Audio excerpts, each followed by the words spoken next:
আমার স্বপ্ন ছিল যে আমি আমার ছেলে টেলিভিশনে দেখব। সত্যি কথা বলতে আপু যে বাসায় কোনো টেলিভিশন নেই আমার। আজকে আমার ছেলে দুঃখের তরি বইতে বইতে আজকে বাউল রানার একতারা কিন্তু আমার সুখের একতারা কিন্তু আমার ছেলের হাতে উঠে, এরা কিনে আমার আর কিছু নেই।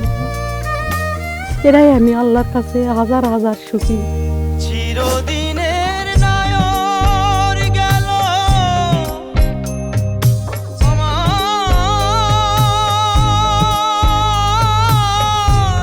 পরাণের স্বজন। এভাবেই ছেলের জীবনের দীর্ঘ সংগ্রামের কথা বলছিলেন ম্যাজিক বাউলিয়ানার অন্যতম প্রতিযোগী এনামুল হক মধুর মা।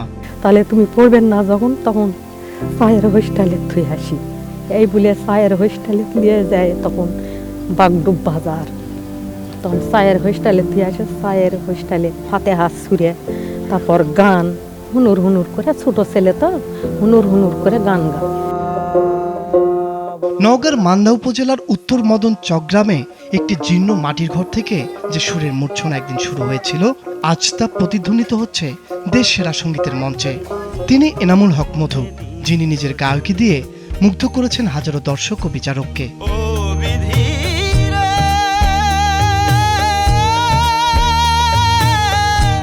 তবে মধুর এই পথ চলা মোটেও সহজ ছিল না।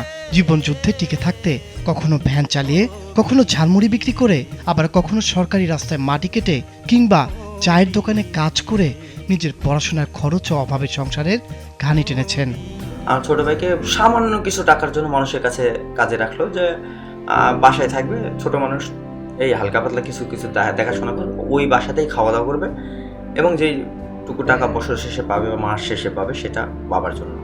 রাজমিস্ত্রি থেকে শুরু করে এমন কোনো কাজ নাই যে আমার সামনে, অর্থাৎ আমার টাকা লাগবে, অর্থ লাগবে, অর্থের জন্য আমাকে সব কিছু করতে হবে।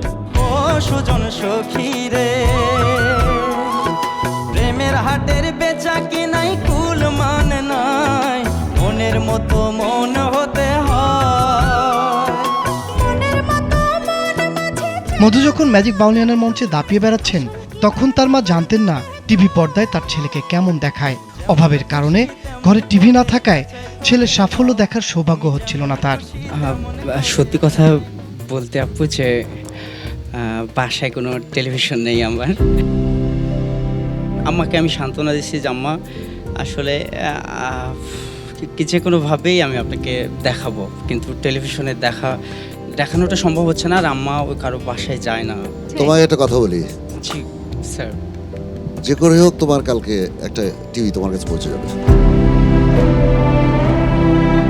মঞ্চে মধুর এই কষ্টের কথা শুনে চোখের পানি ধরে রাখতে পারেননি উপস্থিত বিচারক ও গুণী শিল্পীরা। তৎক্ষণাৎ ম্যাজিক বাউলিয়ানা টিমের পক্ষ থেকে উপহার হিসেবে দেয়া হয় একটি টেলিভিশন। ঘরের কোণে সযত্নে বসানো টিভিতে যখন ছেলে গান গেয়ে উঠল, তখন বাকরুদ্ধ হয়ে পড়েন বাবা মা। দীর্ঘদিনের অভাব আর না পাওয়ার বেদনা ধুয়ে গেল আনন্দের অশ্রুতে। মায়ের সেই চিরচেনা স্বপ্ন আজ বাস্তবে রূপ নিল। দুইটি সন্তান, দুইটি মানি, কেমনে আগলে রাখি, প্রাণ হারায় এই দেহটাতে কেমন কইরা থাকি, বুকের ভিতরে দুঃখের কথা।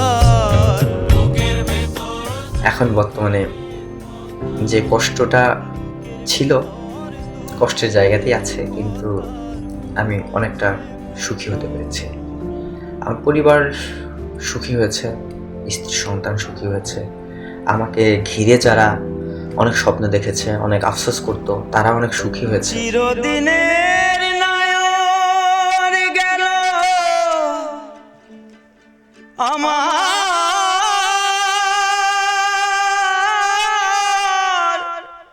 পরাণের স্বজন। রাজশাহী বিভাগীয় অডিশন থেকেই নিজের প্রতিভার জানান দিয়েছিলেন মধু। সেখানে সুরের জাদুতে বিচারকদের মন জয় করে প্রথমবারই ছিনিয়ে নেন ম্যাজিক কার্ড। আপনাদের 5 জনের মধ্য থেকে শুধুমাত্র আমাদের সঙ্গে যেতে পারছেন এনামুল হক মধু। এরপর মেগা সিলেকশন রাউন্ডের কঠিন লড়াই পেরিয়ে সেরা 19-এ নিজের জায়গা পাকাপোক্ত করেন এই শিল্পী। বিউটিফুল মধু, বিউটিফুল। মধুর প্রতিটি Beautiful. পারফরমেন্সে মুগ্ধ হয়ে বিচারকরা দাঁড়িয়ে একদম সম্মান জানানোর professional পাশাপাশি একটা performance. তাকে ভাসিয়েছেন অকুণ্ঠ প্রশংসা আর বিশেষ সম্মাননায়। কণ্ঠের সেই মায়াবী জাদু অব্যাহত রেখে একের পর এক ধাপ পেরিয়ে তিনি জায়গা করে নেন সেরা 5-এ। অবশেষে দেশ সেরা লোকসঙ্গীতের মঞ্চ ম্যাজিক বাউলিয়ানা 2025-এ নিজের শ্রেষ্ঠত্বের স্বাক্ষর রেখে তৃতীয় স্থান জয় করে নেন প্রতিভাবান এই বাউল শিল্পী।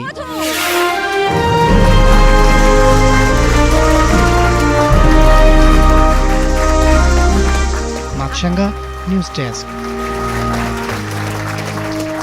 অভিনন্দন মধু আপনাকে।